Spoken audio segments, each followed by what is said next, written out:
Welcome back. Good morning to everyone. Before I start for today's session, कल का थोड़ा recap कर लेते हैं. कल एक नहीं, दो नहीं, तीन नहीं, चार टर्म किए थे. चार क्यों? क्योंकि सारे कनेक्टेड थे.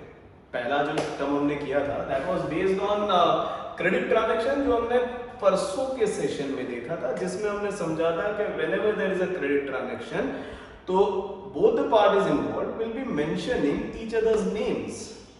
अब ये जो नाम है वो किसके किसके होंगे, तो उसमें से एक जो पार्टी थी उसको हमने कल समझा, जिसको हमने नाम दिया डेटर, DEBTOR, जिसमें बी आपका होता है साइलेंट, और जिसमें हमने समझा debtor is a person firm और institute.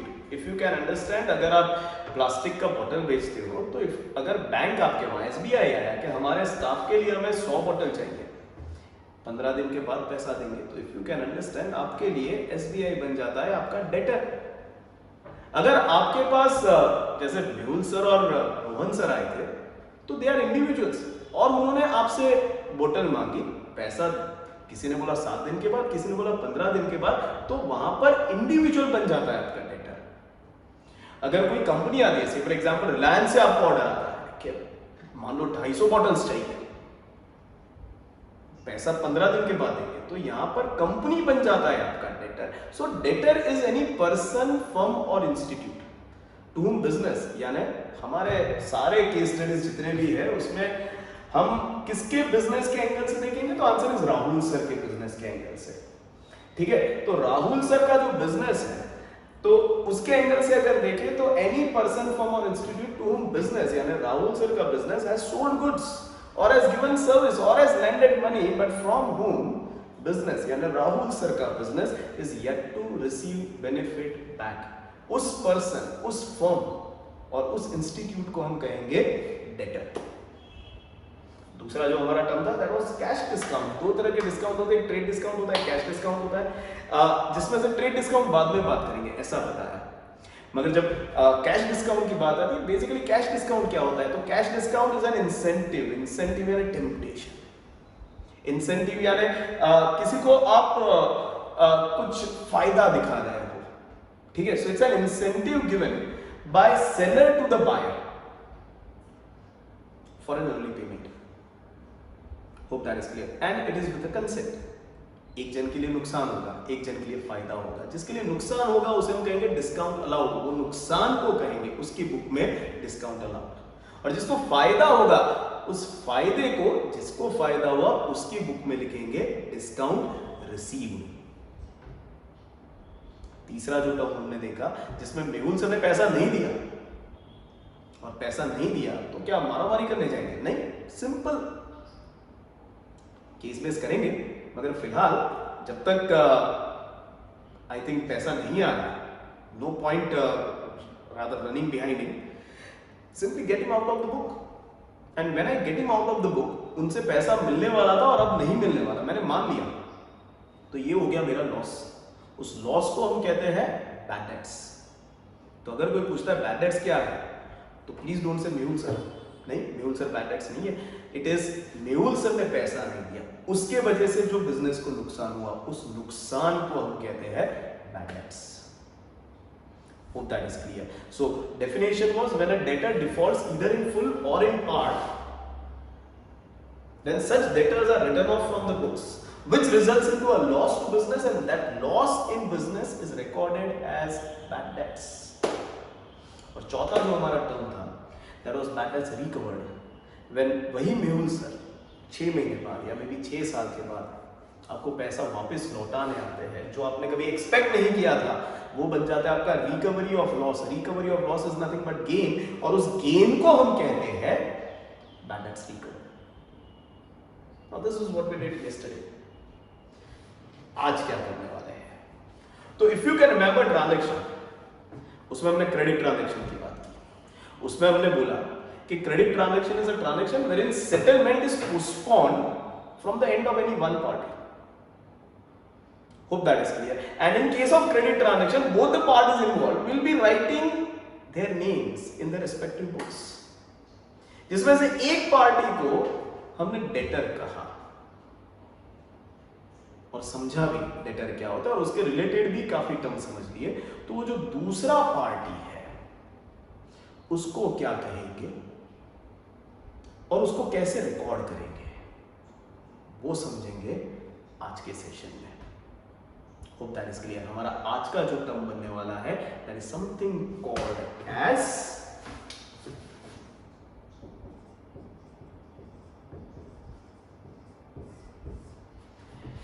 Creditor. And unlike yesterday, यहां पर कुछ भी साइलेंट नहीं है, सब लाउड है, तो use every letter and spell it as और pronounce it as creditor. Hope that is clear. Now to understand what is creditor, once again visualize करेंगे, theoretically नहीं समझेंगे.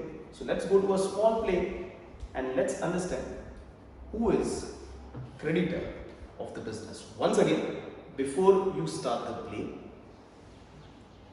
में नजरिया बिजनेस का और बिजनेस किसका, राहुल सर का। तो जो भी देखो एंगल किसका रखेंगे, राहुल सर के बिजनेस का। So let's move to the play. हाँ भिजवा देता हूँ तेरे को बॉक्स। तू टेंशन क्यों लेता है भाई? सोमवार आ जाएगा। हाँ एक मिनट, एक फोन चल रहा है। तुम टेंशन मत लो। कितना पूरा एक पेटी चाहिए ना, एक पूरा ट्रक करके आ जाएगा। मेरा भी थोड़ा सामान फंसा हुआ है, भेज देता हूँ तेरे को। हाँ ठीक है। हाँ चलो। साहब अपने को तो राहुल भाई केम छो? ऐसा यार तो राहुल भाई हमारा बड़ा अच्छा खुशी है। हाँ बोलो। क्यों जा रहे थे? बस दुआ कोरोना में धंधा हो रहा है राहुल भाई, क्या करने का। अब तुम्हारा कैसा चल रहा है? ऑर्डर अपनी कमाल है ना? एकदम फर्स्ट क्लास हो रहा है। ये बॉटल की तो क्या डिमांड है, एक कस्टमर रिपीट हो रहा है आपके यहाँ पे। बढ़िया एकदम। अच्छा अब मैं क्या बोल रहा था कि मेरा बहुत अच्छा टाइम चल रहा है ऐसा मुझे लग रहा है। तो इस बार मैं जो सामान ले रहा हूँ ना वो ऑलमोस्ट सब कुछ डबल करने वाला हूँ। अरे बढ़िया तो मेरा जो आप जो अभी तक मैं 25 ग्लास का सेट ले रहा था वो 50 सेट मुझे दे दीजिए। मुझे वो थोड़ा लिखना पड़ेगा, तुम्हारा डायरी मिलेगा क्या? ये तो थोड़ा एक पेज मैं ले लेता हूँ इसमें से। आप ले लीजिए और लिख दीजिए। ऑर्डर लिखवा दो तुम्हारा। ऑर्डर लिख लीजिए आप इसमें। हाँ और ग्लास कितना? 50 सेट। हाँ ये रहा ग्लास। ये वाले देना, 50 सेट। ये वाले मत देना, ये छोटे वाले मीडियम हाँ वाले मुझे मीडियम दीजिए। अपना लार्ज साइज। हाँ। फिर ये बॉटल 20 कर डालिए। ग्रीन वाला ना, सेलो स्पोर्ट। हाँ ये जो अपनी प्लास्टिक की बॉटल्स है ना वो कम कर रहा हूँ मैं, क्योंकि प्लास्टिक का यूज नहीं कर रहे हैं वो लोग। नहीं वो अच्छा है। ठीक है, तो 10 सेट इसका कर डालना आप। ठीक है, और ये रेड वाली का और 15 सेट कर डालिए बस। बराबर। इतनी बॉटल सब पर 2% प्राइस राइज है, इसलिए वो मैं बिल तुमको भिजवा दूंगा। अच्छा ठीक है बराबर, तो उस हिसाब से सब मिलाकर मुझे आप सिर्फ टोटल अमाउंट दे दीजिए। 3.5 लाख रुपया हो रहा है प्लस जीएसटी अपना। अच्छा अभी आप कैश में पे कर दो। नहीं वो तो हम लेते ही नहीं है, इसलिए वो राहुल भाई छोटी बात नहीं करने की। अच्छा जीएसटी ये पेज का व्हाट्सएप कॉपी मुझे भेज दो। भेज दो अभी भेज दूंगा मैं आपको। और आज शाम तक पूरा आपको माल मिल जाएगा। ओके बराबर है। ठीक है, और पैसा मैं आपको पैसा महीने के एंड में दे दूंगा।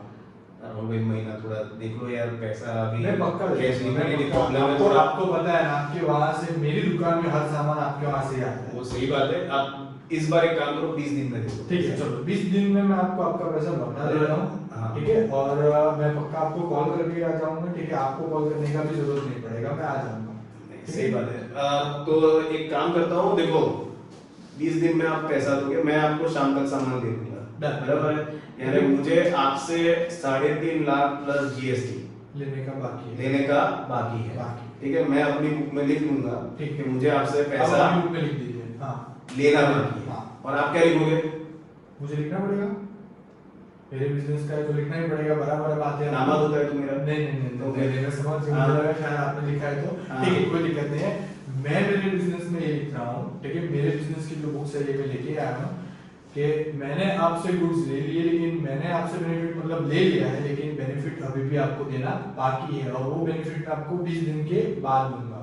तो आपको 20 दिन के बाद नहीं, 20 दिन के अंदर। अंदर। बाद में तो भाई 2 साल के बाद भी होता है। नहीं 20 दिन के हाँ। अंदर नहीं 20 दिन के अंदर। मैं आपको कॉल करके आपका बेनिफिट दे दूंगा। जो अभी फिलहाल आपको बेनिफिट देना बाकी है वो आपको मिल जाएगा 20 दिन के अंदर। आपको शाम तक पूरा सामान दे देना। देखिए वो एड्रेस वही है ना, 402 पार्क प्लाजा। पार्क प्लाजा में ही भेजना है बस वही मिल जाएगा। ठीक है, वेलकम बैक।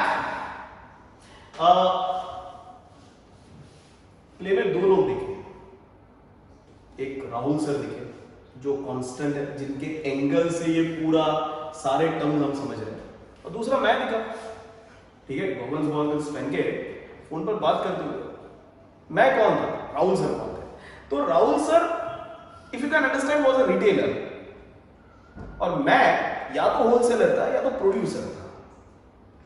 राहुल सर आपको बेचते हैं, मेहुल सर को बेचते हैं, रोहन सर को बेचते हैं, रिलायंस को बेचते हैं, या तो फिर एसबीआई को बेचते हैं। मगर राहुल सर कहां से खरीदते हैं? तो राहुल सर मेरे से खरीदते हैं। And if you can remember the transaction, Rahul sir आया, उन्होंने बोला बॉस बिजनेस बहुत बढ़िया चल रहा है and he wants to double the entire order. लिखवाया उन्होंने, मैंने लिखा, मैंने बोला शाम तक आपको सारा का सारा ऑर्डर मिल जाएगा। पैसा कब आएगा? राहुल सर ने बोला यार 1 महीने बाद। मैंने बोला यार 1 महीना नहीं यार, अभी लिक्विडिटी का थोड़ा प्रॉब्लम है, कोरोना चल रहा है, घूम फिर कर सब कोरोना पर ही आ जाता है, देखो। तो मैंने बोला लिक्विडिटी का प्रॉब्लम है, कोरोना चल रहा है, एक काम करो 20 दिन के अंदर पेमेंट दे दो। राहुल सर ने बोला ठीक है 20 दिन के अंदर पेमेंट दे दूंगा। If you can understand the transaction, मैं मेरे साइड से राहुल सर को सारे के सारे गुड्स शाम तक डिलीवर करूंगा। मेरे साइड का कमिटमेंट पूरा हो गया, मगर सामने राहुल सर अपना कमिटमेंट कब पूरा करेंगे? 20 दिन बाद। It's a credit transaction. Settlement is postponed from the end of any one party. Who is that one party? Rahul sir. Hope that is clear. इसलिए names of the party involved will be recorded in respective books. मेरी book में Rahul sir का नाम लिखेंगे और Rahul sir की book में मेरा नाम लिखेंगे। कैसे लिखेंगे? तो एंगल राहुल सर का पकड़ना है, मेरा नहीं। मेरी बुक में अगर एंगल पकड़ोगे तो कहानी उसमें भी पता चलेगी, मगर जो मैं बताना चाहता हूं वो नहीं होगा, क्योंकि मेरे एंगल से क्या होगा? देखो, I am selling goods to Rahul sir, मुझे उनसे पैसा लेना बाकी है, तो राहुल सर मेरे कौन हो गए? फास्ट डेटर, और वो तो हम कल कर चुके हैं। इसलिए मेरा एंगल नहीं पकड़ना है, एंगल किसका पकड़ना है? राहुल सर का। तो राहुल सर के एंगल से देखो तो Rahul sir is buying goods from me and he is yet to pay me back. तो मैं राहुल सर का बनूंगा creditor. Who is creditor? Creditor is any person, firm or institute. कल के सेशन में लिखा था to whom business is selling goods, providing services and lending money. आज लिखेंगे creditor is any person, firm or institute. to का हो जाएगा from whom business. I repeat, किसका business? राहुल सर का। हमारा एंगल, ये पूरा जो हमारा सेशन होगा उसमें एंगल हमारा हमेशा राहुल सर का बिजनेस रहेगा। हम सारे डेफिनेशन उनके बिजनेस के एंगल से समझेंगे। तो एनी पर्सन फ्रॉम और इंस्टीट्यूट फ्रॉम होम बिजनेस, यानी राहुल सर का business is purchasing goods,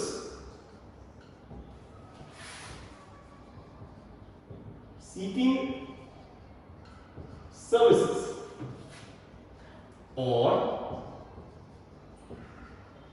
borrowing money, and to whom business यानी राहुल सर का business is yet to pay back.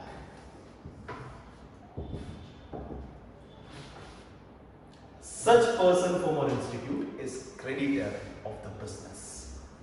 So let's put it in the example form. Who is creditor? If you can understand, any person from our institute. In our play, it was me, my business. From whom? Business. Whose business? Rahul sir business. Angle unka lena hai. Is purchasing goods. He bought goods, right? He bought some bottles and glasses.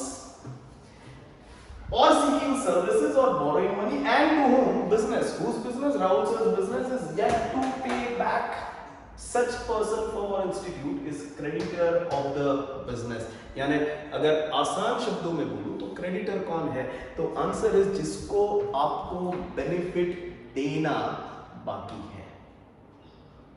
Debtor कौन है? जिससे आपको benefit लेना बाकी है। क्यों बाकी है? क्योंकि क्रेडिट ट्रांजैक्शन था जिसमें from end of any one party the transaction has been postponed. अगर आपने बेनिफिट दे दिया है, आपको बेनिफिट लेना बाकी है, then that other person is your debtor.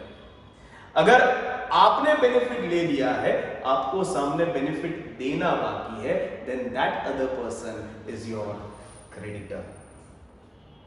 Hope that is clear. There are different, I'll say, synonyms used. याद रखना. For debtor, synonyms used are receivables,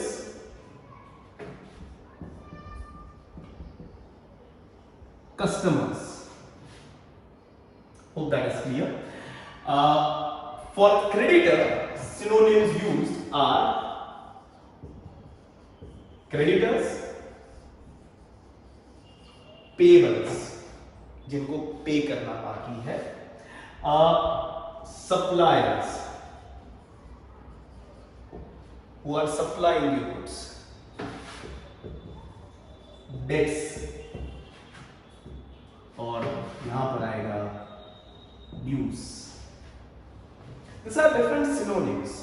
अगर आपको कहीं पर payable दिखता है, that Mr. X is a payable, it's not a new term. It means Mr. X is a creditor.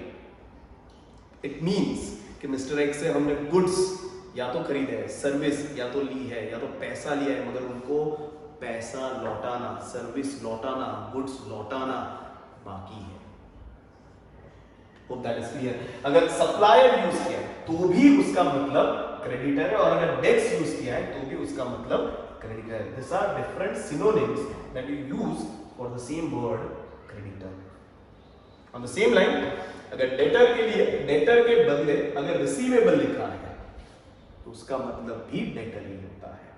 पक्का उसको गुड्स बेचा है हमने, या तो फिर सर्विस दी है, या तो फिर पैसा दिया है, और उससे बेनिफिट मिलना बाकी है. कस्टमर्स भी बोलते हैं उनको, और ड्यूज भी बोलते हैं. सो दिस आर डिफरेंट, आई से synonyms used by different books. अगर कहीं पर भी ये कोई भी टर्म दिखते हैं तो उनकी डेफिनेशन ये कांस्टेंट रहती है.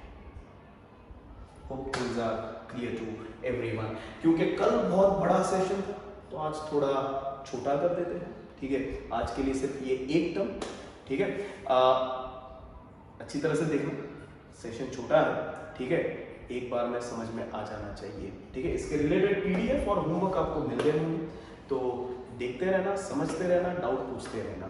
ठीक है, कल जो हम करने वाले, कल का सेशन बहुत इंटरेस्टिंग होने वाला है. We are going to introduce ourselves to this term जो बहुत बार सुना है, मगर उसके इंटरप्रिटेशन शायद हमारे सही नहीं थे.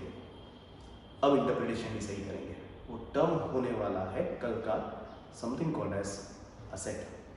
तो बहुत इंटरेस्टिंग सेशन होने वाला है. 2 सेशन में डिवाइड करूंगा क्योंकि असेट काफी कॉम्प्रिहेंसिव टर्म है. ठीक है, तो एक सेशन में होगा नहीं, तो एक सेशन रादर पूरे असेट टर्म को मैंने 2 सेशन में बांटा है. पहले सेशन में सिर्फ असेट्स को समझेंगे, दूसरे सेशन में उसके क्लासिफिकेशन पर जाएंगे. मगर ये दोनों होने वाला है अगले 2 सेशन में. सो फिलहाल के लिए I will say that's creditor for you. Okay, that's definition for you, and hopefully you understood the play, and hopefully things are absolutely clear to everyone. So here I'll end the session. As I always say, hashtag घर बैठे पढ़ो, stay home, stay safe. कल बहुत interesting session होने वाला है, miss मत करना। See you all tomorrow, bye bye, take care.